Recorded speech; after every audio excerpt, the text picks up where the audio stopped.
¿Estáis bien? ¿Estáis bien? Pues la idea es que ahora nos vamos. La idea es ser feliz en Alaska, como algunos escriben, ser feliz en Granada, ser feliz en Andalucía, o ser feliz, ¿no? Que en todo caso, ¿no? En Alaska no sé si es más difícil, Rafael, o no. Bueno, hace casi tanto frío como aquí, ¿no? Estos días. Bueno, la idea es que se puede ser feliz en cualquier situación. Bien, está con nosotros Rafael Santandreu. Rafael Santandreu hace más o menos 2 meses, algo así, nos pusimos en contacto con él. Nos apetecía que viniera a Granada, que viniera a la escuela. Lo habíamos hablado José Luis Bimbela y yo, que estaba por ahí, porque nos apetecía, ¿no? Intentamos a la 1, no salió, pues intentamos a la 2 y salió. Por tanto, ni fue necesario a la 3, aunque él, porque lo de la 2, seguramente porque él lo habréis visto en la 2, ¿no? Él, psicólogo de Barcelona. Sí. Psicólogo de Barcelona. Él lo habréis visto hablando, dando consejos, ayudando en la 2, ¿no? En la 2. Y por tanto pensábamos que era bonito, que era bueno, que esta tarde, no final de fiesta, pero casi, porque hay un final después del final de Rafael Santandreu, hablando de la felicidad, de ser feliz. Y nos apetecía que en un día de felicidad, de alegría, de risas y sonrisas, de contagiar alegría, pues nos apetecía terminar esta tarde o tener una tarde con Rafael Santandreu para ayudarnos entre todos, ayudarnos a ser más felices, ayudar a trabajar, ayudar a contagiar alegría, felicidad, y por eso está esta tarde con nosotros Rafael Santandreu. Gracias. A ti, muchas gracias, Joan. Gracias. Bueno, es un honor estar aquí con vosotros, con gente que ya de por sí son lecciones de positividad y como llamamos nosotros, en realidad de racionalidad, ¿no?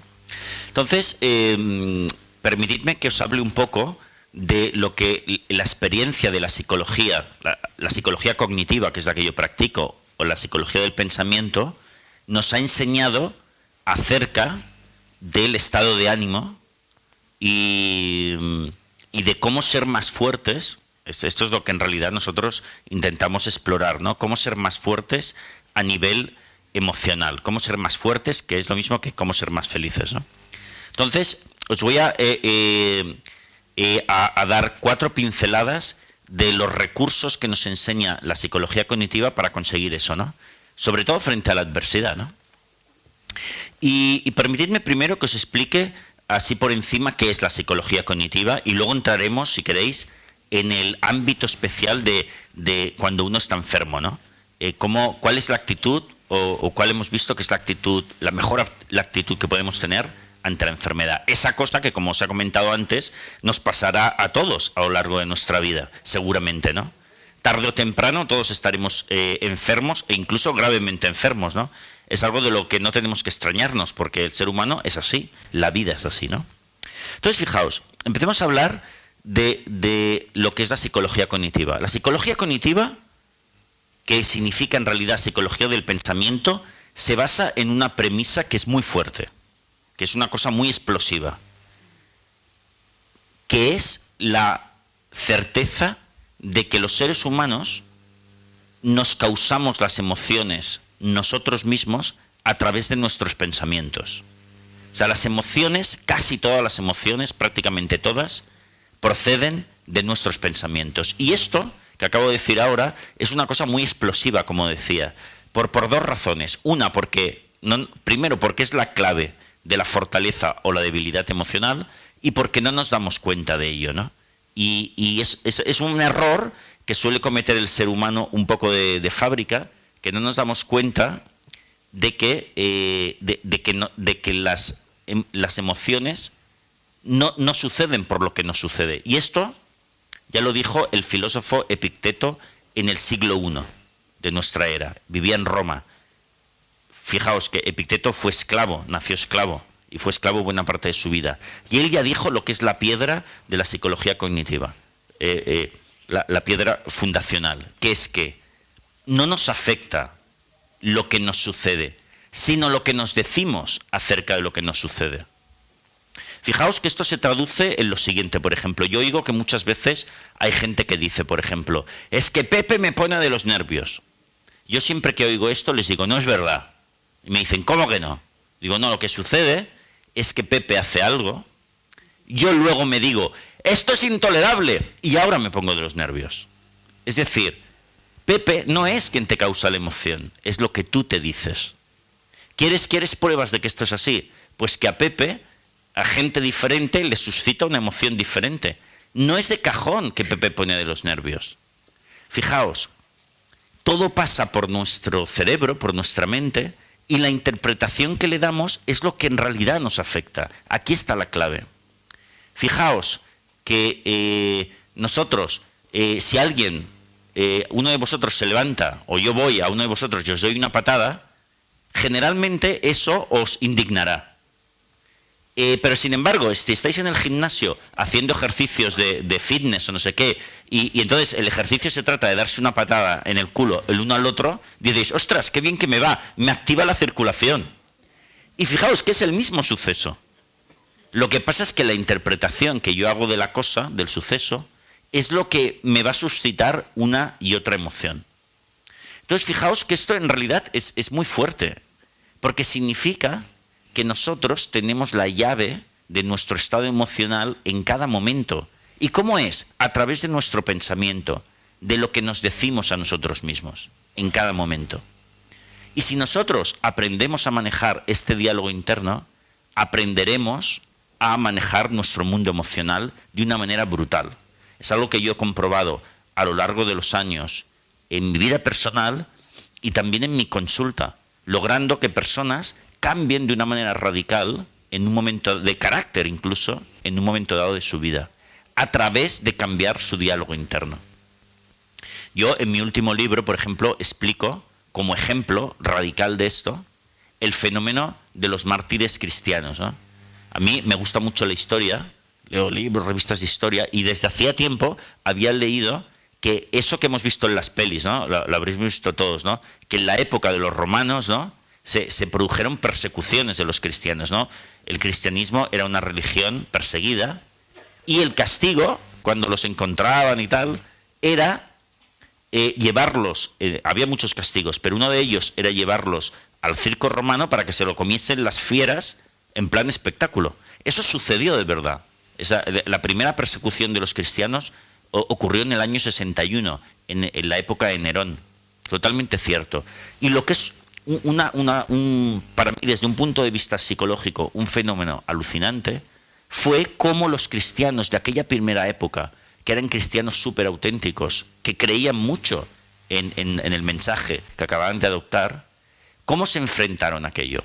Hay crónicas, os quedaríais parados de leer las crónicas de los historiadores romanos de la época, en la que describen la sorpresa de todo el pueblo romano que estaba allí en aquellos estadios, ¿no? Y que veían que los cristianos acudían al centro de la arena, serenos, tranquilos, incluso alegres, cantando himnos religiosos, abrazándose antes de morir y dejando que las fieras se dirigiesen hacia ellos para comérselo. De hecho, el pueblo romano estuvo tan sorprendido de ver día tras día el fenómeno de los mártires cristianos sosegados, que fue la propaganda más potente y más increíble que pudo haber tenido el cristianismo dentro del Imperio Romano. De hecho, en 150 años solamente a partir de eso, el cristianismo se colocó como la religión única y oficial de Roma. Se produjo un cambio brutal. De hecho, hay un historiador y filósofo romano que él estuvo y escribió en uno de aquellos primeros espectáculos y dijo, yo me quedé absolutamente petrificado al ver qué poder tenía aquella gente, que a lo que a los demás más aterraba, a ellos les llenaba de tranquilidad, incluso de alegría. Entonces, quise ver lo que era aquella nueva filosofía, ¿no? Y él se convirtió, fue uno de los primeros que se convirtieron al cristianismo. Bueno, para mí, desde un punto de vista psicológico, fijaos que este fenómeno es un fenómeno de poder mental, de transformación del mundo emocional de una persona. Y se conseguía a través de unas creencias, un conjunto de creencias muy potentes y muy profundas que te llevan a controlar tu estado emocional prácticamente en cada momento. Ese es el poder de nuestra mente a la hora de dirigirla en cada una de las ocasiones de nuestra vida. Y nosotros podemos entrenarnos para convertirnos en personas muy fuertes, quizás no tanto como los mártires cristianos, pero muy fuertes y con mucha capacidad para la felicidad en cada momento. Entonces, fijaos que y hago un resumen como muy, muy grande de lo que es la psicología cognitiva. Nosotros, la clave o el método de funcionamiento básico de la psicología cognitiva, que por cierto, muchos de vosotros que habéis estado aquí la conocéis ya, porque la habéis aplicado de manera autodidacta quizás a vuestra vida y a vuestra enfermedad, es lo que yo llamo, lo que yo digo, la máxima es no terribilizar jamás. ¿Qué es eso de terribilizar, este verbo que me he inventado? Terribilizar significa que nosotros nos comprometemos a no considerar que ninguna adversidad que me puede pasar en la vida puede arrebatarme la felicidad. Pues es verdad que las adversidades pueden ser incómodas, las adversidades, bueno, te pueden impedir cosas, pero no la felicidad. Porque cuando nosotros calificamos con nuestro diálogo interno que algo es terrible, queremos decir que ya no podemos ser felices. Y fijaos que tenemos esta palabra terrible todo el tiempo en la boca, ¿no? Pues eso es un gran error. Las personas más fuertes y felices están convencidos de que no hay nada terrible en la vida. A ver, si lo peor que nos puede pasar a los seres humanos es morirnos, y esto está asegurado, incluso es natural, ¿qué hay de terrible en la vida? Nada. Y además tenemos miles, cientos de miles de pruebas de que esto es así. ¿Cómo? Los cientos de miles de personas que aun teniendo adversidades y grandes adversidades son felices. Ellos son prueba de que en realidad si nosotros queremos no hay nada terrible en la vida. Es decir, podremos ser felices siempre. Fijaos que yo en mis libros, por ejemplo, me gusta hablar de muchos ejemplos como han salido aquí, porque a veces las personas aprendemos más de los ejemplos o por imitación que de lecciones así propiamente dichas, ¿no? Y yo, por ejemplo, en mi primer libro, sobre todo, dedicaba todo un capítulo a hablar de una persona que para mí es un modelo importante, que es el científico Stephen Hawking. ¿Sabéis? El científico en silla de ruedas que no puede moverse en absoluto, ni siquiera hablar. No puede mover ni los músculos de la boca, ¿no? Y sin embargo, se ha convertido en estos últimos, hace más de 40 años que está en esta situación, y sin embargo se ha convertido en uno de los mejores científicos de todos los tiempos, pero no solo eso, sobre todo en una persona muy feliz. Él en alguna biografía, él cuenta que cuando él tenía 21 o 22 años, le diagnosticaron la ELA, esta enfermedad, esclerosis lateral amiotrófica, y que él tuvo una depresión cuando le diagnosticaron la enfermedad y ya empezaba a perder movilidad. Entonces estuvo como 6 meses prácticamente encerrado en su habitación de la Universidad de Cambridge, todo el mundo preocupado por él, pero al cabo de 6 meses salió curado de su depresión y con una frase que se repite todos los días de su vida, que es: quejarse es inútil y una pérdida de tiempo, no lo pienso hacer. Mientras tenga cosas valiosas que hacer por mí y por los demás, yo puedo ser feliz, porque en estos hechos, en estas acciones, por mí y por los demás, encontraré la felicidad. Nosotros en psicología cognitiva, haciendo de psicólogos, viendo pues a muchas personas que estamos neuróticos, la sociedad cada vez nos vuelve más neuróticos, hemos aprendido que en realidad la depresión, la ansiedad, las obsesiones, todos los trastornos psicológicos, en realidad se pueden resumir en quejas y más quejas, como decía Stephen Hawking. Si nosotros dejamos de quejarnos, automáticamente apreciamos la abundancia que hay en nuestra vida, las posibilidades. Pero eso sí, tenemos que dejar de quejarnos. En ese sentido, un psicólogo súper famoso en los años 70, que se llamaba Anthony Di Mello, que además de psicólogo era sacerdote, era hindú, pero estaba establecido en Estados Unidos, él decía que que el problema de la infelicidad, el de la depresión, de la ansiedad, etcétera, reside en que los seres humanos, con frecuencia, no nos permitimos ser felices. No nos lo permitimos nosotros a nosotros mismos. Nos decimos, no, es que me niego a ser feliz si no tengo novia. No, hasta que no tenga novia no puedo ser feliz. O no puedo ser feliz hasta que no tenga ese determinado trabajo que deseo. O hasta que tenga salud completa, etcétera, etcétera. Entonces, fijaos que somos nosotros los que nos impedimos la felicidad, con nuestro diálogo interno una vez más. Entonces, otra clave, fijaos que hemos dicho que una de las claves de la fortaleza mental es no caer en la terribilitis. Nada es terrible. Siempre poder ser feliz, si así yo lo creo. Y otra condición de la que yo hablo muchas veces es aligerarse de necesidades o combatir la necesititis, otra enfermedad. Esta es la enfermedad del siglo XXI. Es decir, darse cuenta que en realidad los seres humanos necesitamos muy poco para estar bien. Necesitamos en realidad solo el agua, la comida del día y después nuestra capacidad de amar la vida y a los demás. Fijaos que por aquí ha habido un ejemplo que igual decían, y también la poesía, ¿no? Que era lo vuestro. La capacidad, la poesía en realidad es la capacidad puesta por escrito de amar las cosas que nos rodean, ¿no? De apreciarlas. Fijaos que yo también en mis libros suelo hablar. En mis 3 libros que he publicado hasta ahora ha salido esta persona que es una gran amiga mía, que se llama Tina Pereire. Tina es un poco conocida en Cataluña, en Barcelona, porque es la directora de unos voluntarios maravillosos, que son los voluntarios del Hospital Sant Joan de Déu de Barcelona, que es el hospital infantil más grande de España. Entonces, ahí hay un grupo, ahora mismo son 400 o 500, cada vez va subiendo, voluntarios, que dedican una parte de su jornada, un día a la semana o una tarde a la semana, en estar allí con los niños más enfermitos e intentar hacer que tengan una vida pues lo más natural y divertida posible. Bueno, la mayor parte de las veces ayudan más a los padres que a los niños, porque los padres de niños muy, muy enfermitos suelen estar peor que los niños a nivel emocional. Y hacen esa gran labor. Y Tina Pereire es una persona increíble, a la que yo admiro muchísimo desde hace muchos años.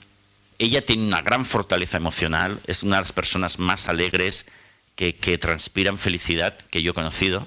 Ella es muy creyente. Y yo creo que ese conjunto de creencias que ella tiene cristianas es la que le otorga esta fortaleza, ¿no? Pues os cuento una anécdota que me pasó con Tina hace un tiempo, que ejemplifica precisamente estos 2 conceptos de la psicología cognitiva. No terribilizar jamás y tener pocas necesidades, ¿no? Y que todo está en el pensamiento, ¿no? Y yo recuerdo que hace mucho tiempo me encontré a Tina por la calle en una ocasión, ¿no? Y lo normal, ¿no? Pues aquello que le preguntas, ¿qué tal, Tina? ¿Cómo va? Y Tina, que es una tía muy especial, va y me dice, ¿cómo? ¿Por dentro o por fuera? Y yo le digo, pues no sé, joder, Tina, de las 2 formas. Y ella me dijo, pues mira, Rafael, por fuera te explico, fatal. Y entonces me explica que en ese momento, y esto es así, resulta que su marido la había dejado. Se ha separado de ella en ese momento. Segundo, se acababa de arruinar económicamente. O sea, por culpa también de su marido, esta es otra historia, pero se dio cuenta de que había perdido todo, su casa, etcétera, se tenía que ir a vivir casi sin dinero, entonces no era directora de los voluntarios, etcétera, etcétera. A un pisito ahí como pudiese, no tenía ni un duro. Y por último, que su hija mayor, en aquel momento, le habían encontrado una enfermedad que podía ser muy grave. Y se encontró justo en aquella semana con los 3 problemas al mismo tiempo. Y me dijo, hombre, pues Rafael, por fuera muy mal, pero por dentro muy bien. Por dentro estoy feliz.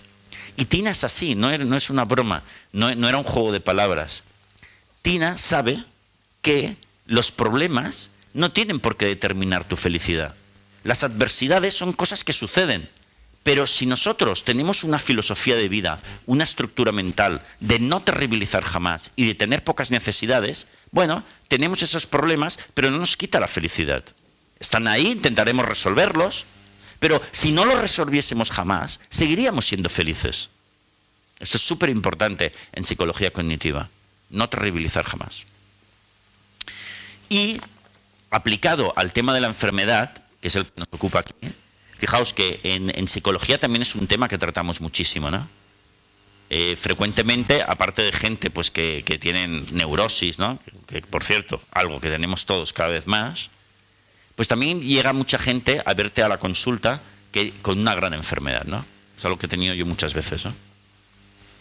Y lo que hemos visto, y también inspirados en la psicología cognitiva y en estos ejemplos de personas muy fuertes y muy felices, que hay 3 componentes a la hora de tener una gran actitud enfrente de la enfermedad, que por cierto los he oído aquí en este ratito que he estado aquí oyendo los testimonios, ¿no? Y yo creo que podríamos decir, o por lo menos desde mi experiencia clínica, que hay tres componentes que sería bueno que tuviésemos para cuando nos llegue la enfermedad, que por cierto nos llegará en algún momento de la vida a todos, si no nos ha llegado ya la gran enfermedad. Y son 3: aceptación alegre, sana competición, y ahora veremos qué es eso, y tercero, un punto muy importante, pero que a mí me gusta mucho, que es perderle el miedo a la muerte, ¿no? Aceptación alegre, sana competición y perder el miedo a la muerte. Aceptación alegre, ¿qué es esto? Es un concepto sutil, pero en psicología siempre hablamos de sutilidades, ¿no? De pequeños detalles que marcan la diferencia. Aceptación alegre significa darse cuenta que aún con la enfermedad yo puedo ser muy feliz. Y esto va en contraposición de la aceptación triste. ¿Qué es la aceptación triste? Es darse cuenta que puedo tirar con la enfermedad, que es muy diferente. Es decir, que puedo sobrevivir, que puedo malvivir con la enfermedad. Eso sería una aceptación triste. Pero nosotros lo que tenemos que buscar es la aceptación alegre. Es que yo puedo ser quizás más feliz de lo que he sido en toda mi vida a partir de ahora. Esto marca mucho la diferencia entre cómo me tomo una adversidad y es fundamental. Yo recuerdo que en una ocasión, y ya os digo que es una cuestión de matices, ¿eh? Estaba dando una conferencia en Barcelona, recuerdo, y al terminar la charla se me acercó una chica joven que debería tener, no sé, 29, 30 años, y me dijo: Rafael, me ha encantado la charla que has dado hoy, yo coincido muchísimo en esto que tú has explicado de la psicología cognitiva. Pero sabes, Rafael, yo estoy enferma, me han diagnosticado una enfermedad que, fíjate, tengo cierta inmovilidad y tal. Y me dijo, pero, ¿sabes? Estoy luchando por ponerme bien y es lo que me sostiene, ¿no? Y yo le dije, ostras, me encanta tu ejemplo, pero si me permites, déjame que te aporte una corrección, que es que no digas que estás luchando por ponerte bien. Di que estás trabajando por ponerte bien. Sé que es un matiz y que sé que a veces cuando decimos luchando queremos decir trabajando, pero es importante, fijaos, controlar vuestro diálogo interno, nuestro diálogo interno. No, a la palabra lucha, los que nos dedicamos a la psicología cognitiva la hemos quitado de nuestro diccionario, pero en general, nosotros no luchamos nunca, nosotros trabajamos. Porque luchar ya significa, ya es desagradable, tiene un tono negativo. Significa que no soporto lo que tengo y me lo tengo que sacar de encima. Y esto va a hacer mucho más difícil tu trabajo. Nosotros hemos visto que el poder del disfrute es mucho más grande, es 10 veces más poderoso que el poder de la obligación. El poder de las metas, como aquí hemos visto ejemplos de personas que se han propuesto hacer el Camino de Santiago, correr maratones. Todo eso no son luchas, son proyectos, son trabajos, en positivo. Y fijaos que esto está relacionado con la aceptación alegre. Me puedo permitir ser feliz más de lo que he sido nunca en la vida. Por lo tanto, este es el primer paso, aceptación alegre. No os digáis nunca que lo que tenéis es tan malo como que para que no podamos ser felices. Claro que sí. Si Stephen Hawking es feliz, si Epicteto, que fue esclavo, fue feliz, ¿no lo puedo ser yo? Por supuesto que sí. Fijaos, hago un inciso sobre esto. Desde hace más o menos unos... os voy a explicar lo increíble que es el poder del disfrute en comparación con el poder de la obligación, ¿no? Yo desde hace un tiempo estoy trabajando, desde hace años he trabajado con deportistas, de vez en cuando, con algún deportista de élite, y ahora últimamente estoy trabajando con un entrenador de fútbol, de primera. No puedo decir quién, ni el equipo y eso, por confidencialidad, pero estoy trabajando con él, ¿no? Y fijaos, el tipo, el primer día que vino a la consulta, me confesó que él le encanta el fútbol, pero él nunca ha disfrutado ni como cuando era jugador, ni como entrenador. Es más, siempre fue un sufrimiento del copón. ¿Por qué? Porque siempre estaba tenso jugando.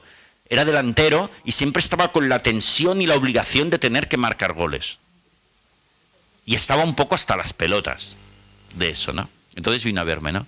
Y entonces nosotros empezamos a trabajar con la psicología cognitiva, fijaos, con la terribilitis y con la necesititis. Oye, ¿y si perdieses todos los partidos a partir de ahora? El tipo se le cambiaba la cara. Pues eso sería terrible, con la chorrada que es el fútbol, amigo mío, ¿sabes? Y después con la necesititis. ¿Realmente tú necesitas ser entrenador de fútbol para ser feliz? Eso es de locos. Nadie necesita eso para ser feliz. Y fijaos que entonces, por primera vez en su vida, empezó a disfrutar de su trabajo. A decir, bueno, si pierdo da igual, pero soy un tío mega afortunado. Me pagan un pastón, trabajo con un grupo de gente joven maravillosa, al aire libre, haciendo en realidad un juego. ¿No soy afortunado? Por supuesto que sí. Y me da igual lo que suceda, pierda o no. Bueno, pues lo increíble del tema es que desde que se ha tomado las cosas así, el tipo está empezando a ganar todos los partidos, cosa que no le sucedía antes. Y esto lo vemos una y otra vez en psicología cognitiva. La fuerza del disfrute es 10 veces más fuerte que la fuerza de la obligación. La fuerza de la obligación y la fuerza de voluntad es de mediocres. La fuerza de la alegría y de los objetivos maravillosos es súper fuerte, mucho más fuerte. Por lo tanto, no os digáis nunca, o no nos digamos nunca, esta enfermedad que yo tengo es terrible, o necesito tener salud completa para ser feliz. ¿Sabéis aquello que se dice, que normalmente en la sabiduría popular, ¿no?, se dice que las dos cosas más importantes igual en la vida, no sé, es el amor, el dinero, la salud, ¿no? Las 3 cosas más importantes, ¿no? Y a mí me parece absurdo. Yo creo que ninguna de estas 3 cosas es realmente importante para ser feliz. Pero me parece que incluso la más tonta de todas es la salud. ¿Por qué? Porque la salud es lo primero que perdemos los seres humanos. Prácticamente a partir de los 20 y pico años ya más o menos vas perdiendo salud. Coño, yo antes no llevaba gafa, tenía pelo, no me dolía la espalda. Voy perdiendo salud. Y cuidado, chicos, porque en un momento dado la perderé del todo. Es completamente seguro que perdemos salud. Entonces, apegarse a algo que sabemos que, bueno, que vamos a ir perdiendo seguro, es algo absurdo. Además, hay otra prueba muy importante que hemos mencionado antes. Los miles o cientos de miles de personas con una salud un poco mala, como Stephen Hawking, y que son felices. Por lo tanto, claro que se puede. Por lo tanto, nada de luchar. Y este es el concepto que yo llamo aceptación alegre. El segundo lo llamo sana competición. Y esto me ha inspirado sobre todo en el caso de Lance Armstrong, el ciclista, ¿verdad? ¿Conocéis el ciclista, a Lance Armstrong, que ganó 7 tours seguidos? Luego tuvo algo de mala prensa porque, bueno, el tío se dopó un poco, pero tampoco le resta todo el mérito, ¿no? Pero a mí, más que su carrera deportiva, lo que me interesa de Lance Armstrong es que él tuvo un cáncer muy severo. De hecho, él llegó a tener hasta 6 tumores en el cerebro, que él dice que eran casi del tamaño de una pelota de golf. Él se curó de aquella enfermedad y, por cierto, después ganó los 7 tours y, bueno, sigue por el mundo compitiendo, haciendo otras cosas. Entonces, a mí leí una autobiografía de Lance Armstrong y él dice que durante toda su enfermedad él estuvo bien, él estuvo positivo y fuerte. Y eso le ayudó, él cree que le ayudó a vencer a la enfermedad. Pero él hizo una cosa que a mí me parece una ocurrencia muy buena, que es en cuanto a él le diagnosticaron la enfermedad, él se propuso convertirse en el mejor enfermo de cáncer de Estados Unidos. Dijo, yo soy un competidor nato, pues esta es una competición más. Y dijo, a partir de ahora se va a enterar este cáncer. Voy a obtener a los mejores médicos, les voy a hacer caso en todo, voy a cuidar mi salud, voy a hacer deporte, voy a hacer terapias alternativas, cuidar mi dieta y además ayudar a los demás. Y él se dijo a sí mismo, claro que sí, y además esta va a ser la competición más importante de mi vida. Si me curo, menudo premio, es mucho mejor que cualquier Tour de Francia. Y si muero, bueno, ¿a quién le importa? Una vez muerto ya no te enteras. Vamos a competir. Y esa es una actitud fantástica a la hora de, primero, afrontar cualquier adversidad y sobre todo más la de la salud, que es una competición que puede ser fascinante también y bastante importante. De hecho, las personas que mejor afrontan la enfermedad son aquellas que también afrontan la vida con lo que yo llamo la actitud del viajero, del mochilero, ¿no? Yo tengo algunos amigos en Barcelona que son grandes viajeros, ¿no? Y como mi amigo Josan, que es el director de una revista del National Geographic de viajes, que se edita en Barcelona, y él siempre ha sido un gran viajero. Y a mí siempre me ha alucinado cuando estamos en alguna comida y estamos con otra gente y él empieza a relatar alguno de sus viajes, ¿no?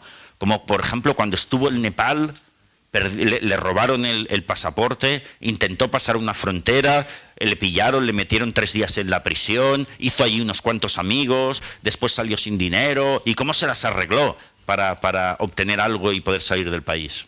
Y él lo cuenta con una sonrisa, con una alegría. Dice, claro, son los avatares del viaje. La actitud del viajero es maravillosa, porque viven, y a él le encanta viajar. Aquí hemos oído gente que decía, lo que más me gusta en la vida es viajar.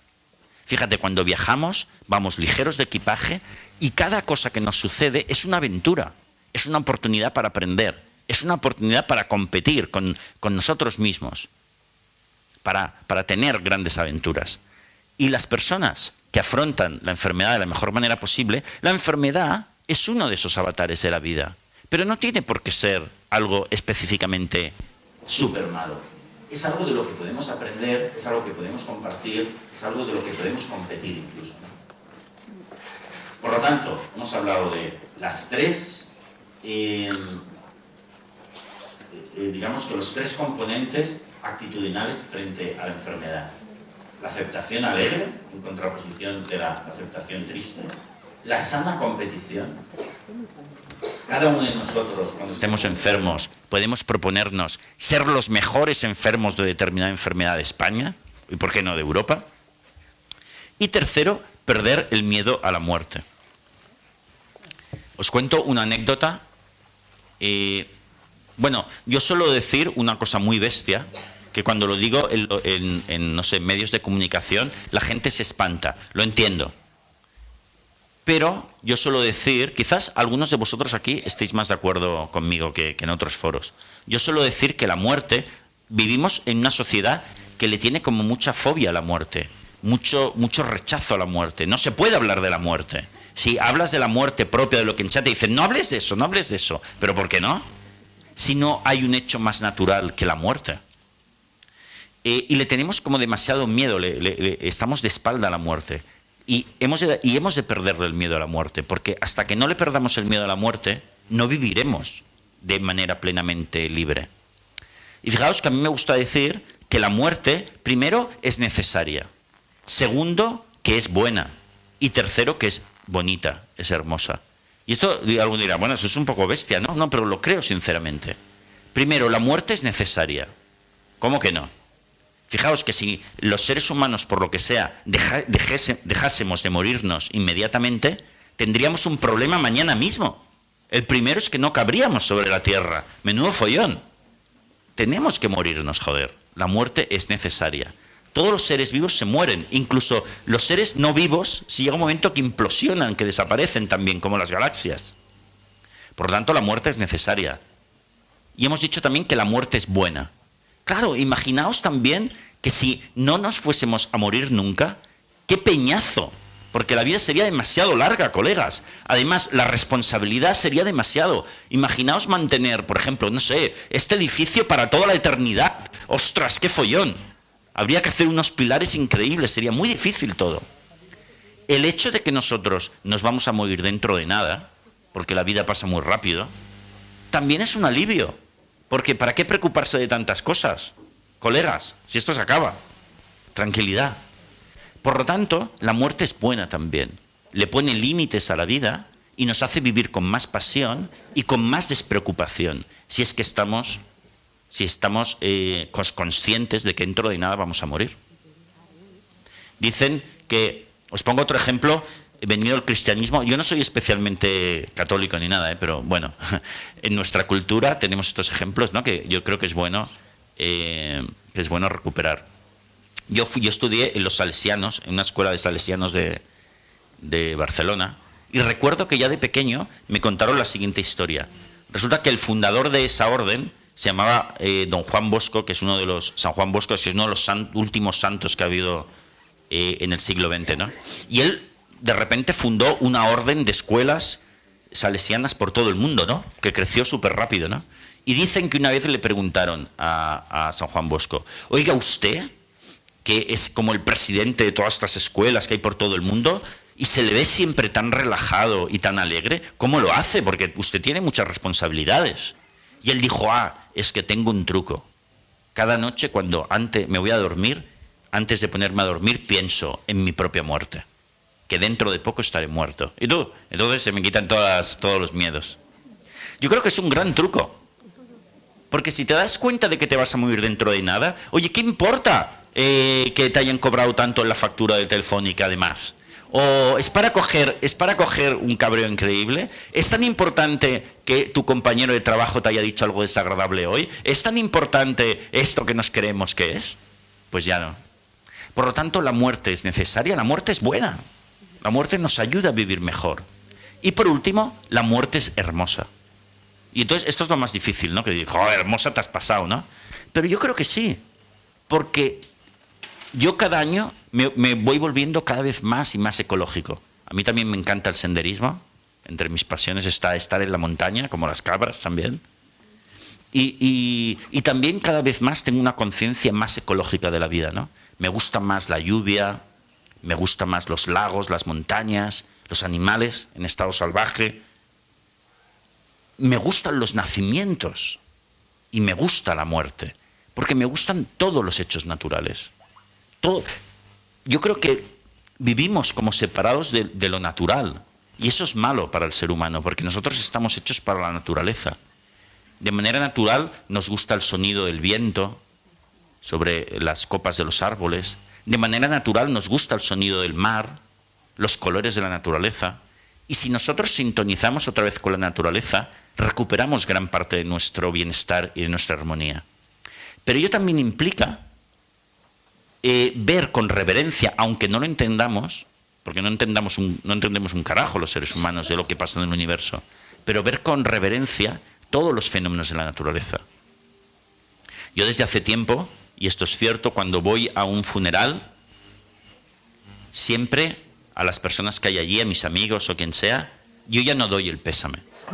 Yo digo: ostras, tu padre ha vivido una gran vida, joder, tendríamos que celebrarlo. Porque a su padre, esto no lo suelo decir si no es un paciente, pero les suelo decir, a los que son pacientes y han tenido un fallecimiento de alguien cercano, les suelo decir: recuerda que a tu padre no le ha pasado nada malo. A tu padre le ha pasado lo normal. Morirse es bueno. Es algo que nosotros no entendemos. Pero es que nosotros no entendemos un carajo de qué hacemos aquí. Fijaos que para empezar ni sabemos qué hacemos en esta pelota que gira en un mar de pelotas en el universo. Ok, pero sabemos que hay unas leyes naturales que manejan todo y que son maravillosas. También la muerte. Por lo tanto, el tercer paso es perder el miedo a la muerte. Y bueno, yo de hecho todos mis familiares saben que los tengo adiestrados para que el día que yo la palme, no tienen, bueno, primero no se me ha de enterrar a mí, ni incinerar, nada. Yo he donado mi cadáver a la ciencia. Además, cerca de mi despacho en Barcelona está el Hospital Clínic, donde tengo buenos amigos y ya saben que a mí me han de llevar inmediatamente allí y donar mi cadáver a la ciencia. Allí, total, en menos de una hora se te llevan el cadáver, no hay que enterrar, fenomenal, todo limpio, perfecto. Y además le doy un uso último, ¿no?, a mi cuerpo, genial. Y mis familiares, mucho más barato, por supuesto, soy catalán, eso se tiene que notar. Y mis familiares ya saben lo que tienen que hacer, no tienen que hacer ninguna misa, no tienen que hacer ningún entierro, lo que tienen que ir es a tomarse copas en mi honor. Y entonces cada uno sabe pillar una copa, lo que más le guste, y brindar. Y decir, Rafael tuvo una vida del copón y ha querido decirnos, nos pide que la tengamos nosotros, porque será muy corta, antes de seguirle. Y punto. Brindar y fuera, se ha acabado. Porque la muerte es buena. La muerte es hermosa, es necesaria. Y para acabar os cuento un caso de... en relación a esto de la muerte.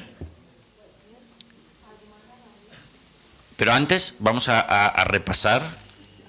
Yo que he sido profe, todavía me queda el deje este de esquematizar. Pero yo creo que va bien, ¿no? Fijaos que hemos dicho, hemos hablado primero del ABC de la psicología cognitiva. Pensad, siempre que tengáis, y esto lo podemos resumir de alguna manera, siempre que tengáis a partir de ahora una adversidad en vuestra vida, pequeña o grande, pensad, ¿qué me diría Stephen Hawking de esta adversidad? ¿Qué es el fin del mundo? ¿Qué es la guerra nuclear? Bueno, pues Stephen Hawking tiene razón y vosotros no. Y por lo tanto, psicología cognitiva nos enseña a no terribilizar y a tener pocas necesidades, a andar ligero por la vida, activar la fuerza del disfrute y nunca de la obligación, o poquito la de la obligación. Y por último, hemos visto las tres herramientas para afrontar cualquier adversidad, pero todavía más la de la enfermedad. Aceptación alegre, podemos ser felices aunque estemos enfermos. Sana competición, vamos a convertirnos en los mejores enfermos de toda Europa. Y perder el miedo a la muerte. Y para acabar os cuento esta anécdota. Yo suelo contar muchas veces anécdotas familiares mías, ¿no? Los pobres de mi familia salen en todos mis libros. No siempre bien. Entonces, en una ocasión sucedió lo siguiente en mi familia, ¿no? Mi padre tuvo un problema cardiovascular y en un momento dado le tenían que operar y le tenían que hacer 3 bypasses y no sé qué cosa más. Vamos, un follón. Y yo recuerdo que el día antes de la operación estábamos en el hospital, allí en la habitación con mi padre, ¿no? Por la tarde, ¿no? Y intentábamos, yo qué sé, yo y el resto de los familiares intentábamos, bueno, que estuviese lo más relajado posible. La verdad es que el hombre estaba un poco acojonado. Y entonces, claro, decíamos lo típico, ¿no? Decíamos, yo por ejemplo le decía, pero papá, mira, si hoy en día los bypasses los hacen como churros. Por ejemplo, le decía, pero si a Cruyff, que hace poco le han hecho también 2 bypasses y el tío está como una rosa. Y vamos diciendo cosas así, pero mi padre la verdad es que estaba igual de preocupado. Entonces en un momento dado llegó mi hermano Gonzalo, al cual yo quiero mucho, pero que es un trasto de la hostia. Y estábamos allí y bueno, pues diciendo esto, y la verdad es que el ambiente estaba cargado, estaba espeso, ¿no? Estábamos todos preocupados en realidad, ¿no? Y en un momento dado que estábamos allí, va y mi hermano y suelta lo siguiente. Yo creo que el tío se cansó un poco de aquello y va y de repente pasa. Pero papá, joder, y si mañana en la operación la palmas y te mueres, pues ya está, pues ya has muerto. Y entonces todos nos quedamos, ¿pero qué dice este animal? Pero de repente, y os lo puedo asegurar, sucedió algo como milagroso. ¡Puf! Desapareció ese aire, esa niebla que nos rodeaba la habitación. Mi padre de repente hizo ¡pum! Le volvió el color a la cara y aquello desapareció. Yo recuerdo que después mi padre se operó con éxito, está vivito coleando también, armándola, como somos en mi familia somos, y año tras año después mi padre ha recordado cantidad de veces ese suceso. Él dijo: Gonzalo, a partir que dijiste eso aquel día, aquella tarde, por primera vez desde que estaba ingresado en el hospital, dormí tranquilo. Y era el día antes de la operación. Fijaos, porque aceptó ya la posibilidad de su propia muerte. Y solo eso ya le relajó por completo. Pues chicos, muchas gracias por estar aquí y dedicarme un ratito para escucharme. Ha sido un placer estar aquí con vosotros y lo que se ha dicho bastante por aquí. Sois un ejemplo de fortaleza emocional y me encanta estar con vosotros. Hasta la próxima. Gracias.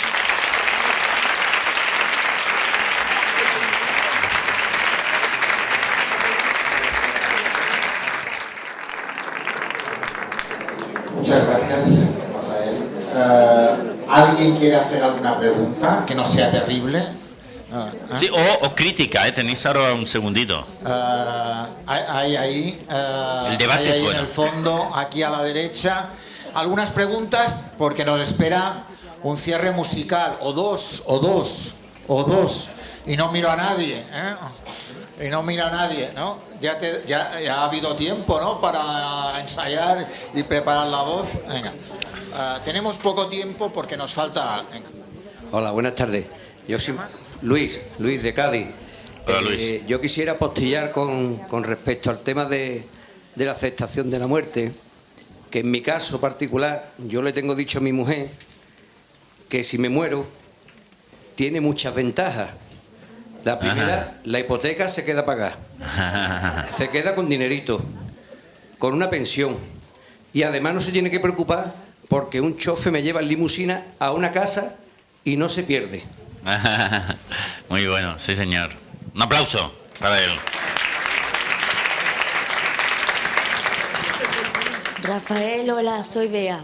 Mira, es que he trabajado con la coordinación de trasplantes una serie de años y cuando tú has dicho lo de ceder el cuerpo a la ciencia, por favor no lo digas, porque resulta que con la crisis y por lo que tú has dicho precisamente, para no tener que pagar entierro, hay overbooking de cadáveres en los hospitales andaluces. Así que mira, vale, cuando os muráis, por favor, donad los órganos, que órganos sí hacen falta para hacer el trasplante. Pues lo cambiaré, donaré mis órganos. Hola, me llamo Rosa y quería preguntarle que cómo se supera la muerte de un ser querido joven. Muy bien. Hombre, es un tema de los más delicados, ¿verdad? Yo muchas veces, fijaos que muchas veces me han preguntado sobre esto y muchas veces la gente me dice lo siguiente: Rafael, es que por ejemplo, que un hijo se muera, claro, aceptar eso es más difícil porque no es natural, ¿no? Me suelen decir. Y yo creo que es muy importante que nos demos cuenta que la muerte es siempre natural. Incluso la muerte prematura es absolutamente natural. Fíjate que antes hablábamos de la ciencia de la ecología, que estamos de espalda a la naturaleza de la ecología y hemos de recuperarla. En todas las poblaciones, tanto animales como humanas, ha sido necesaria las muertes prematuras para el control de las poblaciones. La muerte es siempre natural. Yo creo que lo que hemos de pensar es que si una persona joven ha muerto, hemos de pensar que ha tenido una vida explosiva, maravillosa y brutal, en la plenitud de su vida. Tampoco le ha pasado nada malo. Fijaos que la gente más creyente suele pensar, bueno, esto es voluntad de Dios. Nosotros también podemos, aunque no seamos creyentes, la verdad es que es voluntad de la naturaleza, de algo que es mucho más grande que nosotros y que nosotros nunca llegaremos a entender de lo compleja que es, ¿no? Y por último, yo creo que hay un tercer factor súper importante, que es el siguiente, que es tanto aplicable a gente joven como a gente mayor. Si esas personas nos pudieran ver por un agujerito, que quizás lo hagan, ¿qué querrían que nosotros hiciésemos con nuestra vida? ¿Que la aprovechásemos al máximo antes de morir o que estuviésemos llorando todo el tiempo? Yo creo que sin duda esas personas desde arriba nos estarán diciendo: no hagas el gilipollas y aprovecha tu vida, aunque sea, hazlo por mí. Y yo creo que tenemos también, eso sí que es una bonita obligación que podemos tener para con los demás. Por lo tanto, aunque solo sea para honrar a esas personas, intentemos disfrutar de nuestra vida y aprovecharla de la mejor manera posible. Pero fíjate que en todo caso hemos de pensar en esta dirección y no en la otra.